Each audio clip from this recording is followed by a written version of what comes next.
Sahabat, mungkin sahabat pernah dengar dan tahu tentang sistem hidroponik pada tanaman.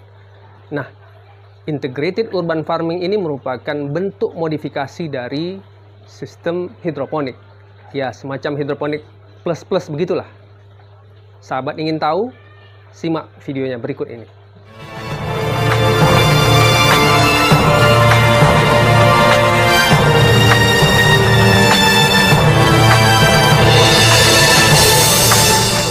Assalamualaikum warahmatullahi wabarakatuh.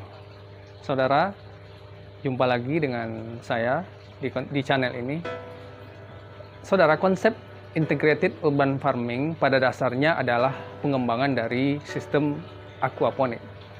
Aquaponik sendiri merupakan pengembangan dari hidroponik, yakni kultur tanaman dengan air. Konsep pertanian perkotaan dengan hidroponik ini dimaksudkan untuk higienitas, karena sang petani tak perlu menyentuh tanah yang dalam tanda petik kotor ya. Sang petani cukup menyediakan nutrisi di dalam tandon air, lalu mengalirkannya ke tanaman melalui instalasi pipa, ya tentu dengan mesin ya, dengan mesin atau boleh jadi manual, boleh jadi dengan ember dan sebagainya. Nah, nutrisi ini merupakan produk pabrikan, biasanya produk pabrikan dengan menggabungkan nutrisi A dan nutrisi B mix. Ya, kerap juga disebut dengan nutrisi AB mix. Jika hidroponik menggunakan nutrisi AB mix sebagai asupan makanan atau nutrisi bagi tumbuhan, maka aquaponik berbeda. Aquaponik menggunakan kotoran ikan sebagai sumber nutrisinya. Aquaponik merupakan gabungan dari aquaculture dan hidroponik. Jadi aquaculture itu kan budidaya ikan digabungkan dengan budidaya tanaman. Jadi penggabungan hidroponik dengan aquaculture itulah disebut dengan aquaponik. Nah, nutrisi tumbuhan diberikan dari kotoran ikan. Kotoran ikan itu akan bercampur dengan sisa pakannya dan mengendap di dasar kolam. Nah, gabungan sisa pakan dan kotoran ikan ini akan berubah menjadi amonia yang sesungguhnya berbahaya bagi ikan. Tetapi itu tidak bisa menjadi tidak berbahaya dan tidak akan membunuh ikan jika diberikan filter, ada filternya. Filterisasi itulah yang kemudian membuat ikan bisa hidup di dalam sistemnya. Jadi perlu ada filter, biasanya ada filter kimiawi, fisika, dan biologi. Nah, filter filter biologi ini akan berbeda dengan filter fisika dan kimiawi. Kalau filter fisika dan kimiawi itu bisa kita buat, tapi biologi inilah yang khas pada tumbuhan. Sahabat semuanya, di dalam filter ini bakteri pengurai dapat bekerja dengan maksimal. Sebenarnya di alam pun bakteri-bakteri pengurai itu dapat mengurai amonia. Tapi jika akumulasi amonianya banyak, maka proses penguraiannya itu akan berjalan dengan lambat dan akan terjadi penumpukan amonia. Makanya akan berbahaya bagi ikan dan bisa menyebabkan ikan mati. Itulah pentingnya ada filter dalam sistem kolam ini ya. Jadi filter itu untuk mengurai amonia. Nah, secara alami akan muncul bakteri-bakteri pengurai ya, ketika baik di alam maupun di kolam yang kita buat. Akan tetapi tentu tidak maksimal kalau tidak dibuat sistemnya. Nah, bakteri-bakteri itulah yang kemudian bisa mengurai amonia. Sahabat semuanya, pada dasarnya setelah terjadi penguraian amonia menjadi nitrit lalu menjadi nitrat, maka air di kolam itu sudah aman bagi ikan, tidak beracun lagi. Tapi proses filterisasi itu baru filter fisik dan kimiawi, akan lebih lengkap, lebih jos, lebih bagus jika ditambah dengan filter biologis. Nah, filter biologis itu ada pada tanaman.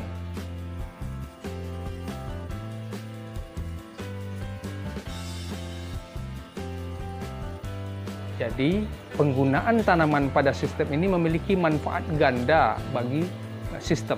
Ya. Yang pertama, akar tanaman menyerap racun yang tersisa melalui filter biologis. Jadi, masih ada racun tersisa pada filter fisik dan kimiawi itu. Lalu filter biologis inilah yang kemudian menetralisirnya. Yang kedua, nitrat menjadi asupan nutrisi bagi tanaman. Jadi ada konsep simbiosis mutualisme di sana, saling menguntungkan antara ikan dan tanaman.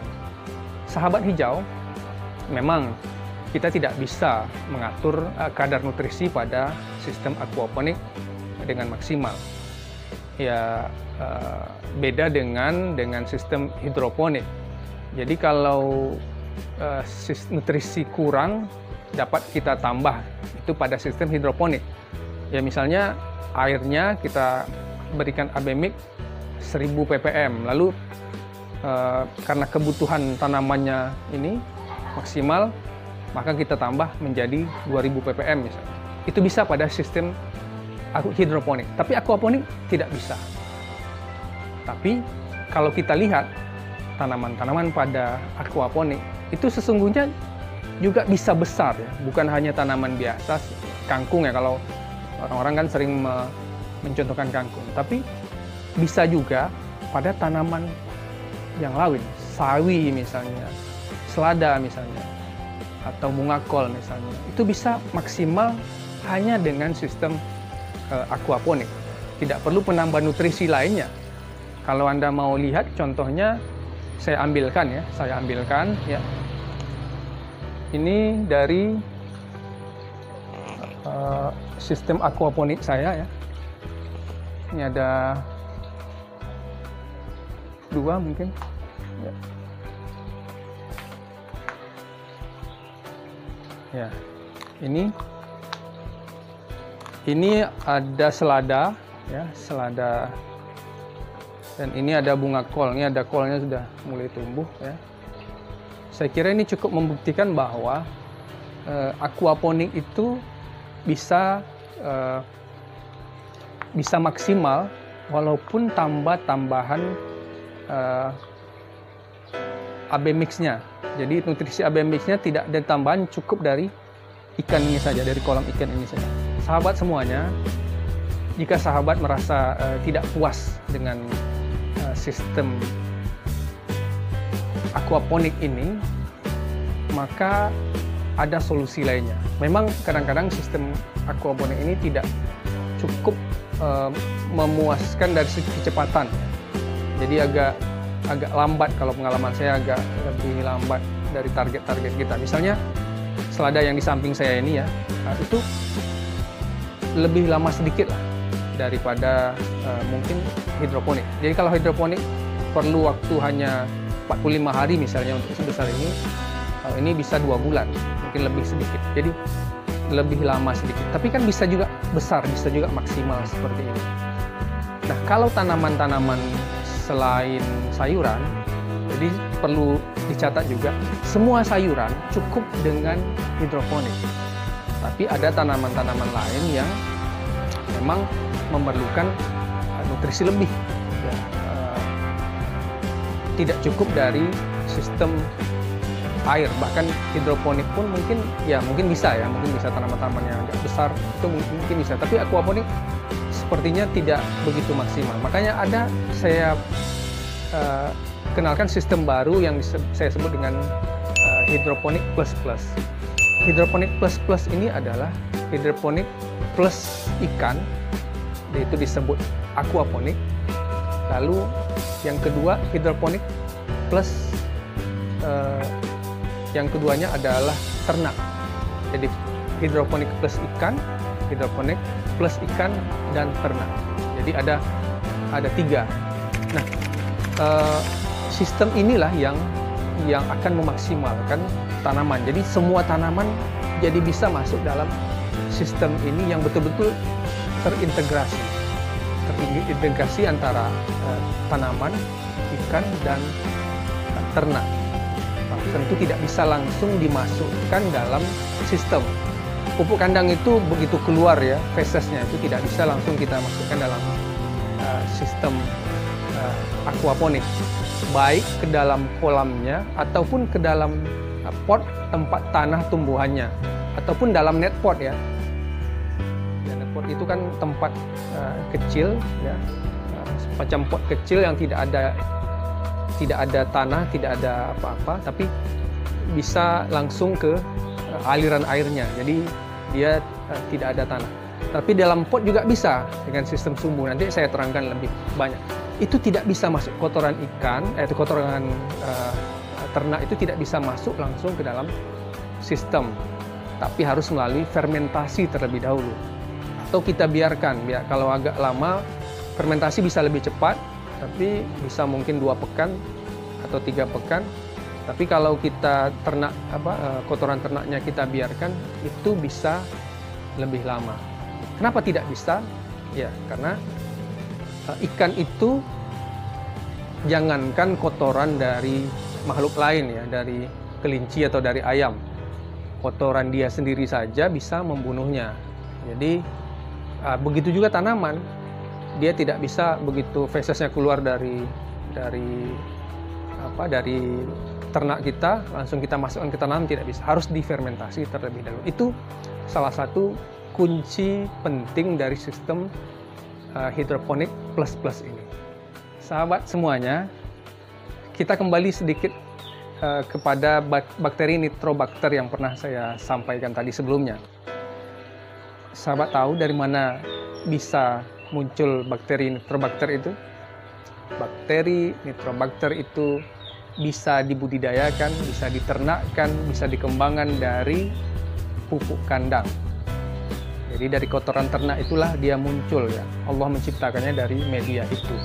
Nah, terbayangkan bagaimana pentingnya sistem hidroponik plus ini. Hidroponik plus ikan dan plus ternaknya. Anda yakin hanya mau mencoba hidroponik saja, tidak ada plus-plusnya, plus ikannya, plus ternaknya, yaitu berpulang pada saudara-saudara semua, sahabat-sahabat semua. Kalau ingin yang hidroponik silahkan, kalau yang ingin plus silahkan aquaponik. Kalau yang ingin plus, ikuti bagaimana video saya berikutnya. Mari kita tetap hijaukan rumah kita, lingkungan kita, bumi kita, kota kita hijaukan, kita buat pelestarian alam ini, tetap stay at home, di rumah saja, kita hindari dari penyakit COVID-19 ini, dan jaga jarak, lalu selalu pakai masker. Demikian saja video saya kali ini. Silahkan like, subscribe, dan share video ini. Dan terima kasih atas perhatian sahabat-sahabat semuanya. Assalamualaikum warahmatullahi wabarakatuh.